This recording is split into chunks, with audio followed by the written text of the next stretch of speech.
And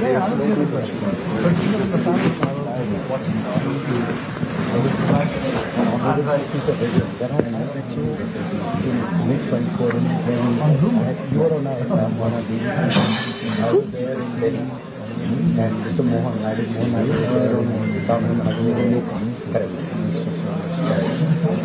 and it just started that conversation. So, this is the fastest project we've done in life.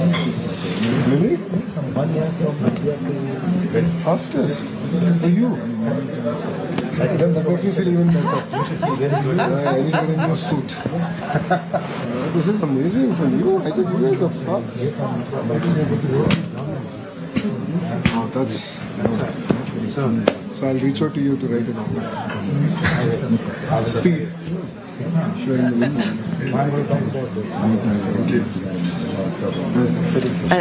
Yes, so we have to get all of these nuggets and anecdotes out.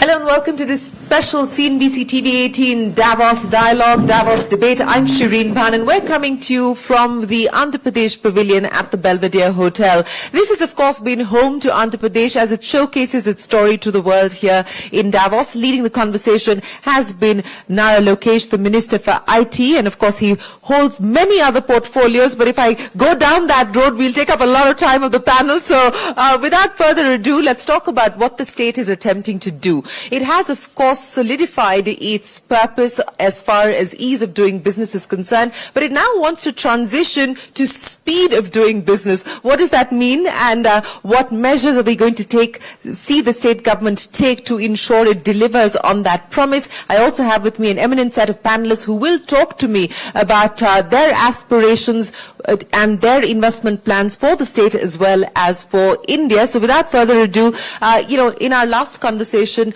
Mr. Lokesh, you talked about the fact that there's a WhatsApp group that you might even set up to get investors to talk to you directly in terms of speeding things up. So have they been on the WhatsApp group already? I think 2 of the panelists have my number and they're in touch with me directly. So it's government on WhatsApp and governance by WhatsApp? Well, it's about rewriting the speed at which India can actually deliver and showing the way to the world. I think India is one of those rare countries where we are able to deliver on speed, which other parts of the world are unable to do. And I believe this is just the beginning. The beauty of our great nation is that if one state starts it, rest will follow it.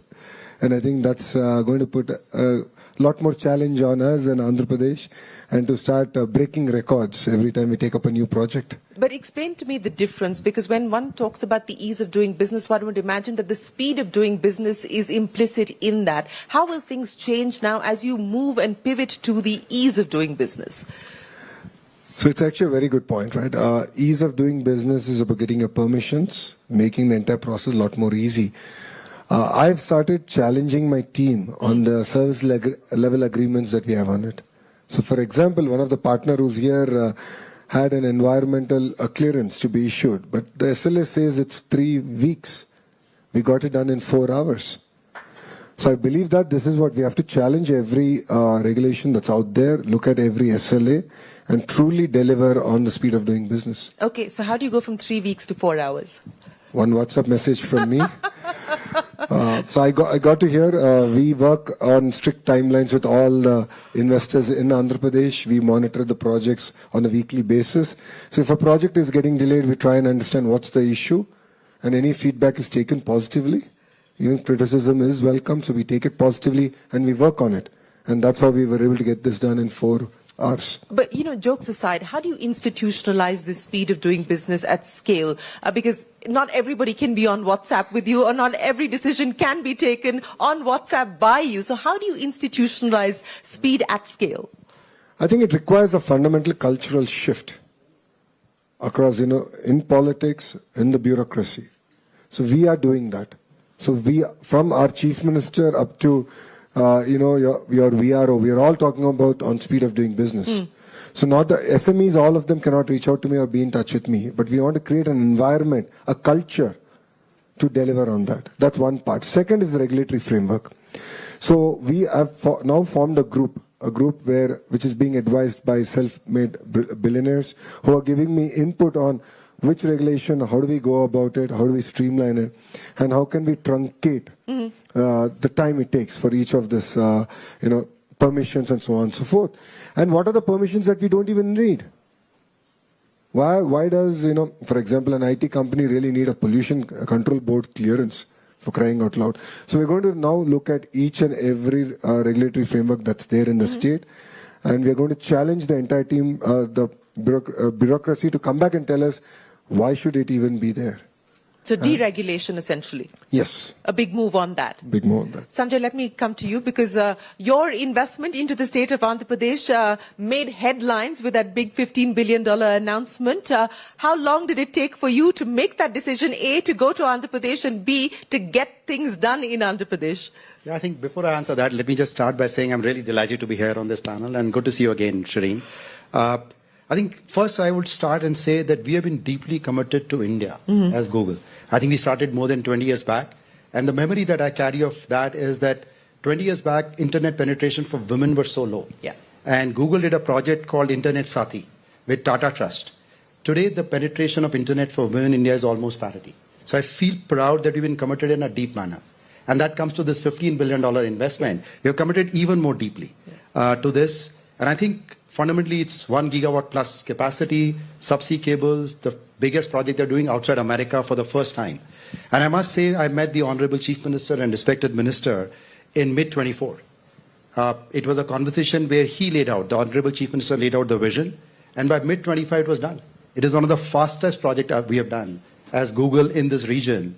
And I really feel proud it's coming from India and coming from Andhra Pradesh. And I'll build on what Lokesh, you were saying on, I think, 3 themes which I think stand out for me. One is the idea of the way the Honorable Chief Minister defined what we're trying to do is good for Andhra Pradesh, good for India, good for Google, which means it's a partnership. It's not a contract manufacturing. It's a big shift in the mindset, how we approach it. Second, I think, is very data-led decision-making, which is transparency. You know exactly what's happening. And third thing in my mind, which is what you just said, speed. This speed of moving things is the fastest I've seen. So I really acknowledge that, and thank you, and delighted to not only do this, but even do more as we move in the future. Well, speaking of doing more, you preempted my question, Sanjay, because as India sort of takes the next steps as far as its AI journey is concerned, data center capacity in India much lower than the US or even China. What do you believe it will take for the AI infrastructure build out to be a reality in India, and companies like yours? I mean, how much more appetite do you have for India? I think the reality is we have more than 1 billion Indians. The power of AI today is that the language barrier is gone. So far, the use of technology was limited by, if you knew English language well, you could use technology. But hardly 200 million people understand and speak English.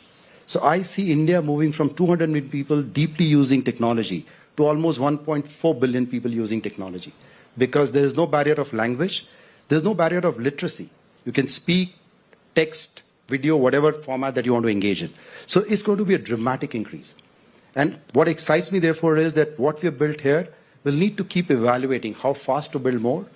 And I feel from my point of view, India is really best suited to take the next leap as AI comes in, because we are really good in applying the models and technology for both the benefit of society and customers. Okay, I'll come back and double down on that in just a second. But Jatin, let me come to you now. It's not just ease of doing business and speed of doing business, but it's also the cost of doing business. And that is something that the state has been focusing on, specifically for the IT sector. Land at 1 rupee, that also created headlines. But I want you to explain to us why that is important and why companies like yours are looking at the state. Sure. So, a few things, apart from the speed and ease, I think certainty and trust also matter. And certainty and trust comes from your ability to access the entire infrastructure of the state transparently, as Sanjay was mentioning, and you have comfort that when you have a fair cause, you will see a fair response. And I think that's a big comfort, that you throw a ball and then it will bounce back. It's not going to get lost. It's not going to get muddled in some other controversy, etc. We believe that we are at a cusp of rebirth of IT services industry. I think AI in our lifetime, I as a professional and many others like me, I think this is the second industrial revolution that the IT services industry is seeing in one generation, right? I started when Y2K started, and I now have AI, which is, in my view, another 25 years of journey for IT services, plus operations, plus intellectual work, everything that India can produce and deliver to the world. So we will no longer be the services hub. I think we will be the intellectual hub for the world. And to do that, you will have to now look at where you want to be next 25 years. And when we started thinking about it, I mean, Vizag came on the top of every consideration we had. We had our own checklist of things, of excess of talent. I mean, we have incredible excess of Vizag talent in rest of the southern belt of India. And if so, why not Vizag to start with? And that's where we invested. So I think, and we got very, very warm and comprehensive response from Honorable Minister, Honorable Chief Minister, and therefore we went ahead. So we feel very energized now, and Vizag is one step as we are taking. I would say one thing: we have a 6 months plan on how we are going to grow in the state. So which tells you something how ambitious we are. Well, I just want to bring up the point that you made about the fact that the next 25 years will see a transformation of the Indian IT services sector. And this has been a sector that's been a huge generator as far as, export earnings are concerned. It's also been a big employer in India. As we transition to more AI-led, what is the expectation that the private sector has from industry, especially when we talk about talent? I mean, that is the single biggest competitive advantage that people talk of when they talk of India. How do we ensure that we are talent ready for this AI world? And what is the industry, private sector collaboration on that front that's needed? So I think the core of talent and intellectual capital is India's demographic dividend, right? I mean, that's the core. Now, what you do as an industry like us is you work with education ministry, you work with colleges. We work with another roughly 120 colleges where we influence the syllabus in last 2 years of this. We have initiative like Synapse, which has nothing to do with Cognizant. We just want to impart right technology knowledge, which is market-facing today, not yesterday's market-facing. And we have done 1 million coverage in that in last 3 years. And we have now taken an ambitious goal to get to 2 million of such training. So it is a great opportunity. I think I always say that there is a valley of skepticism before there is a climb of hope. And in AI, we are a little bit in that space before we see the climb of hope. We certainly see it from our vantage point, how thousands of things today India doesn't do, India would be able to do from services standpoint with help of AI. And Sanjay alluded some of that too.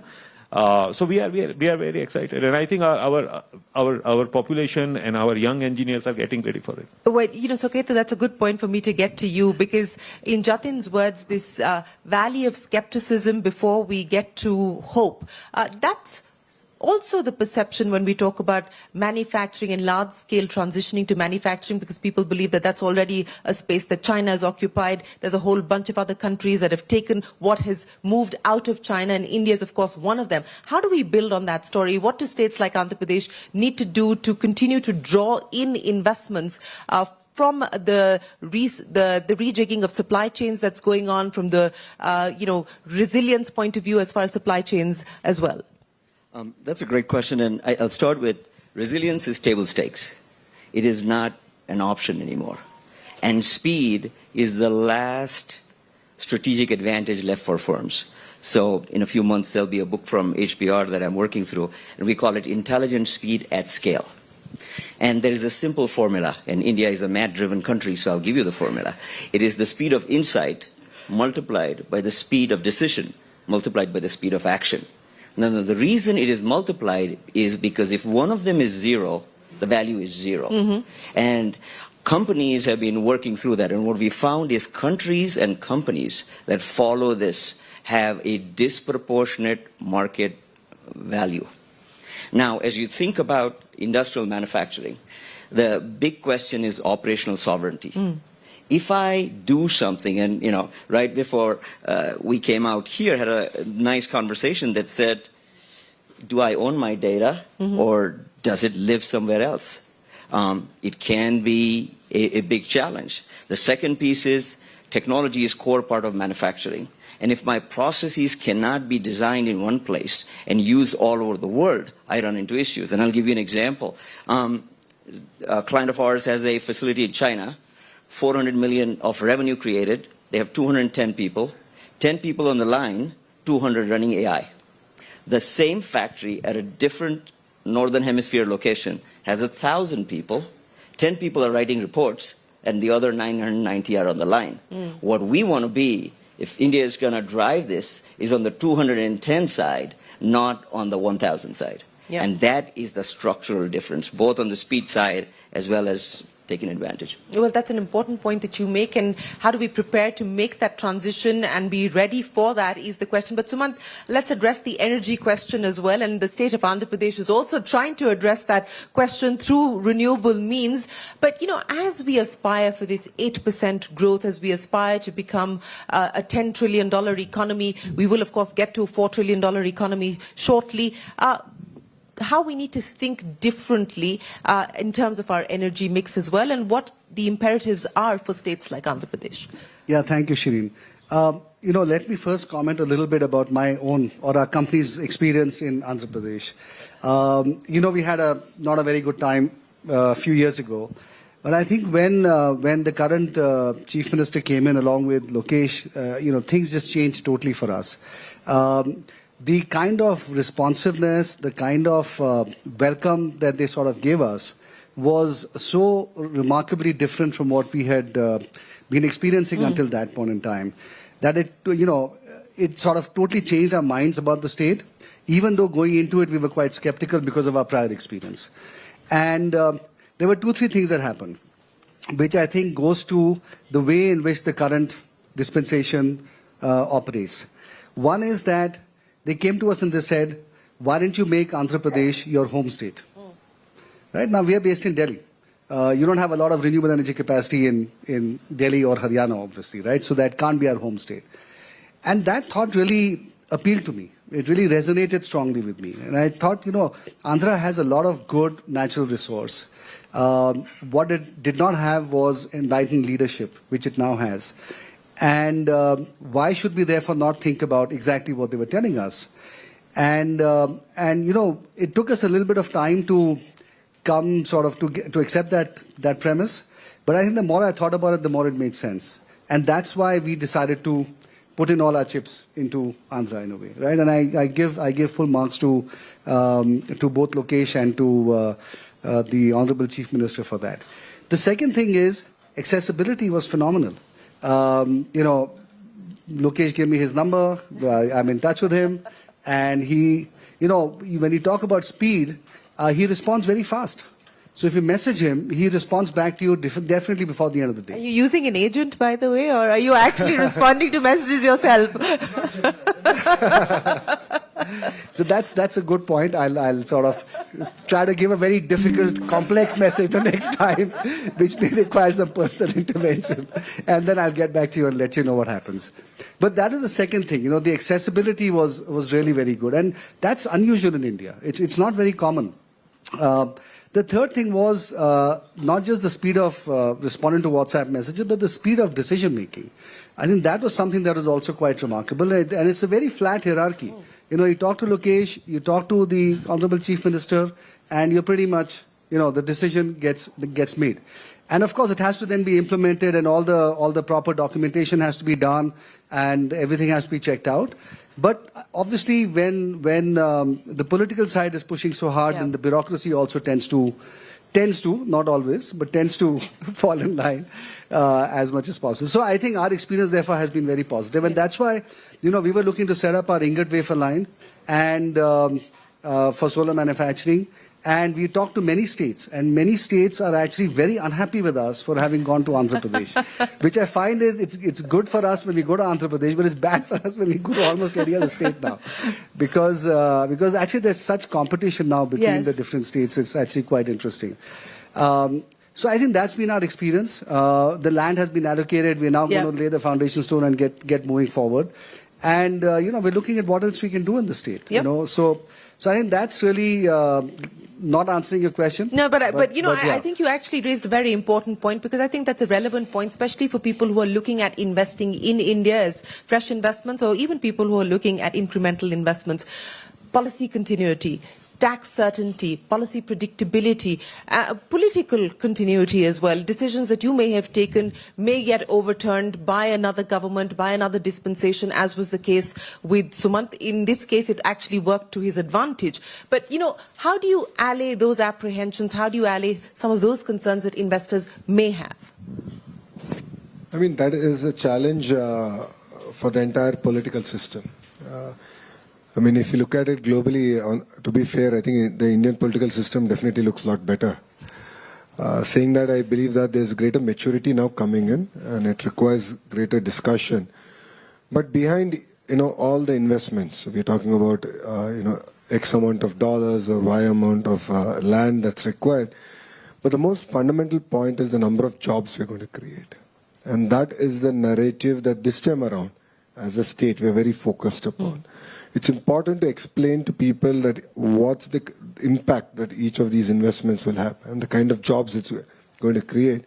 So you create a very strong momentum so that things cannot be overturned. Yes, things have been reversed in the past, but I believe it's been an isolated incident for Andhra Pradesh in one administration.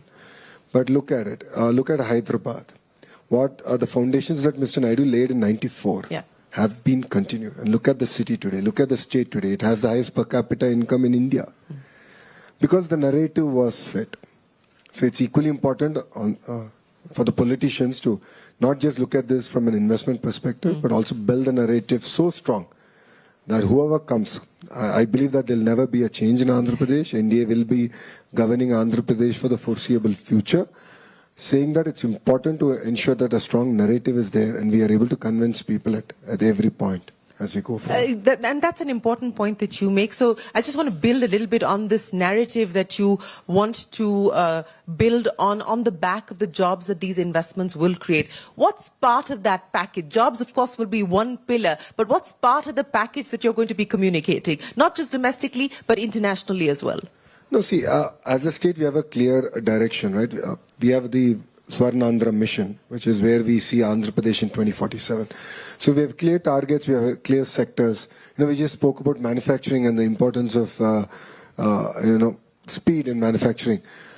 I also believe that the way we have looked at it is a cluster-based approach. I've had opportunity to share that with you. And that's where we are working with Renew, and they've been supporting our initiative on a rapid prototyping center, which we want to bring in from Sydney and bring it into their ecosystem. So we are working on a very cluster-based approach where there's a tight integration between verticals and horizontals. Horizontal is education. If you're choosing where to build your future, you don't start with a home. You start with a city. That's why global giants like Google, Microsoft, and Amazon chose Hyderabad. ASBL, India's fastest growing real estate company, develops in the heart of this booming city, trusted by over 5,000 families across the world. And this trust takes shape in what ASBL builds. ASBL Landmark at Kukatpalli Y Junction, located next to Hyderabad's biggest mall and offering 1 lakh rupees rental income. ASBL Loft at the Financial District with 50 plus offices, offering 3 BHK homes with the biggest in-segment living room under its 50-50 payment plan. And in the same district lies ASBL Broadway, featuring the segment's first curtain wall with a pre-EMI offer. ASBL, designing homes for a better today and a stronger tomorrow.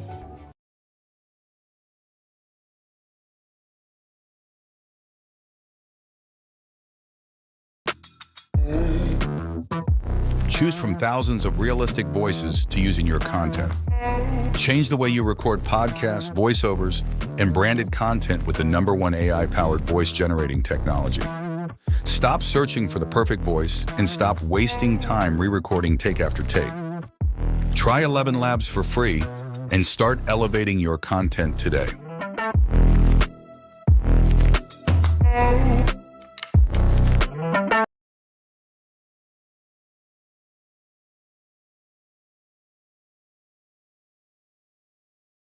And what do people want in society? They want good governance, they want jobs, they want better incomes.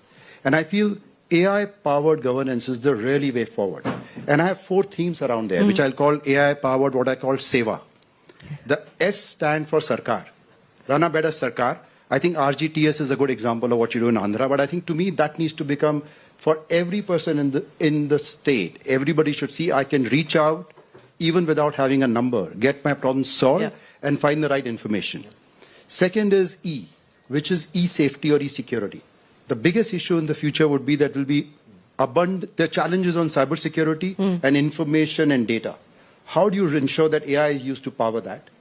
The third is W, which is workforce. We need to have AI-ready workforce. We need to get our young children to use AI from a young age and teachers, so that we have that workforce ready from 5 years and 10 years from now.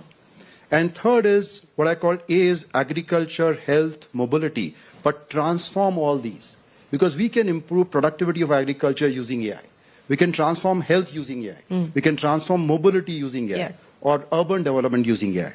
So I feel we need to get ready together as basically whether it is people who are creating applications or people like us or governance to do AI Seva, to really make a difference. If society is happy, if people are happy, if I earn more money, then I'm willing to believe and invest more time and energy. No, absolutely. That's a great point that you make. Technology for the sake of technology has no purpose. It has to be put to use for people. I'm going to get wrap-up comments from each one of you. And Jatin, let me start by asking you, since we're talking about the fast lane, investing at the speed of growth, you're a numbers man. So what is the one number that we should focus on from the state's point of view that they should get done?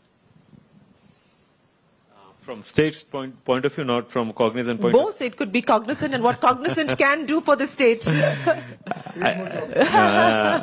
I think jobs is one thing, but I would say slightly differently. I think, as I mentioned, rebirth of services.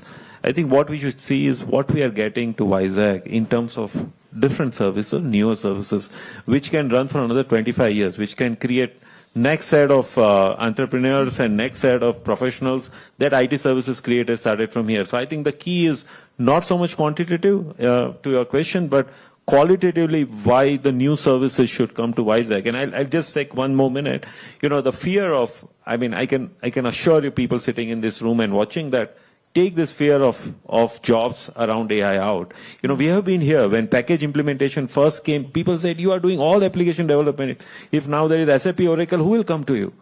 When cloud came, we were managing millions of network elements, databases, and servers on premise. People said, who will come to you now for infrastructure management? Now it's cloud.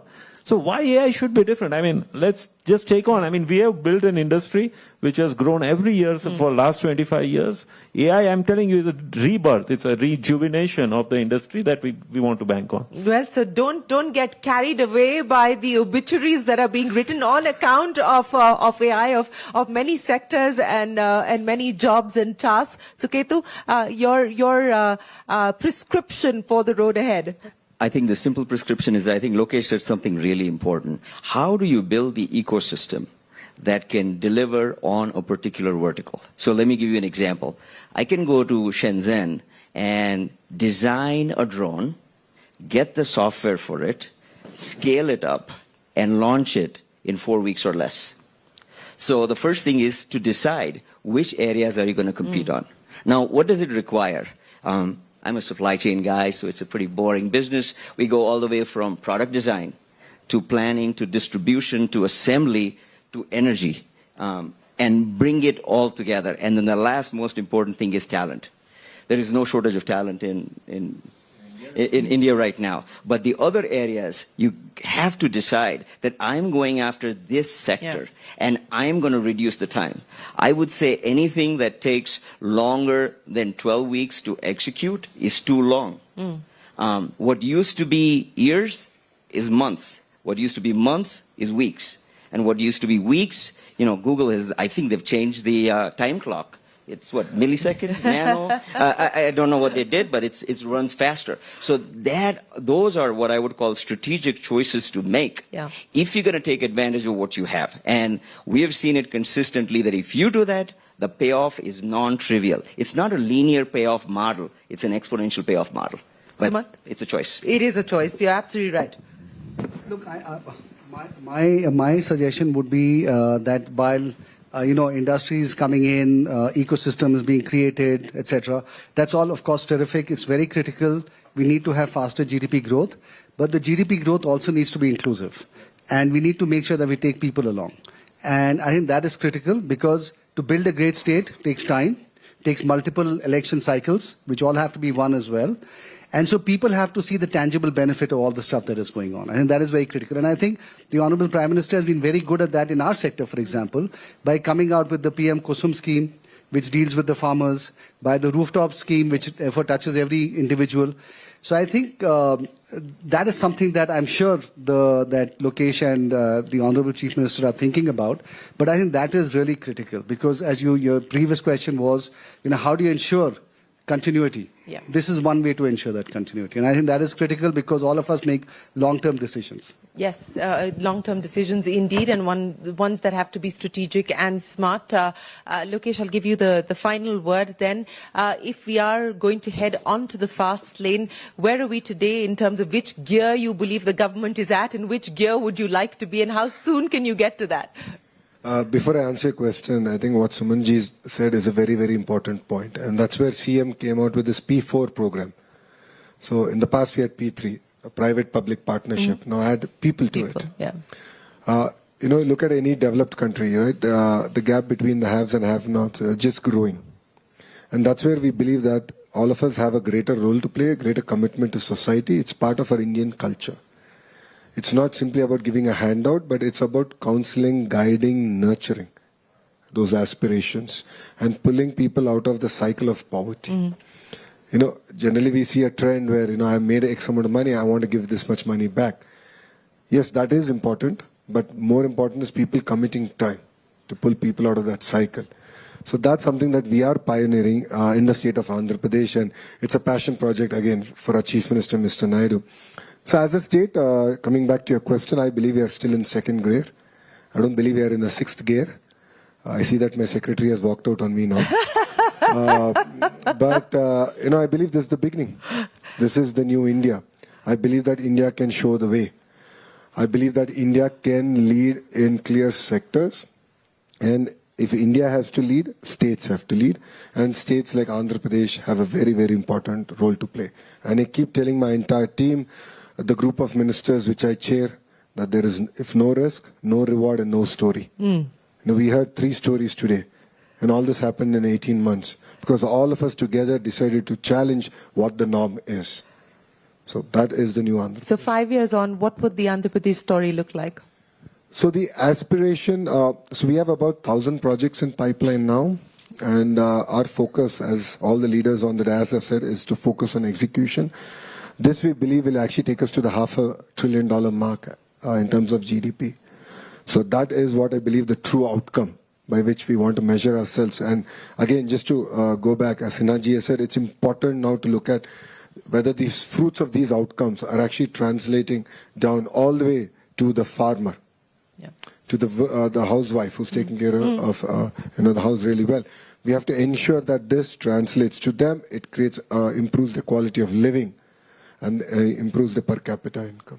Well, thank you very much to each one of you for sharing your individual stories, but more importantly, sharing the roadmap that you believe that India and the state of Andhra Pradesh must take forward to ensure that we see faster growth, we see better quality of growth, and we see more secular and inclusive growth. And as must have been very evident here. I am going to start a WhatsApp group. I shall be the admin. I shall be the admin of that group, at least as far as this particular panel is concerned, and maybe see more stories flourish, not just in the state of Andhra Pradesh, but of course in India. From all of us here, from Davos, from the Davos Dialogue and the Davos Debate, many thanks for watching. Stay tuned to CNBC TV 18. We'll be right back with you. The news continues.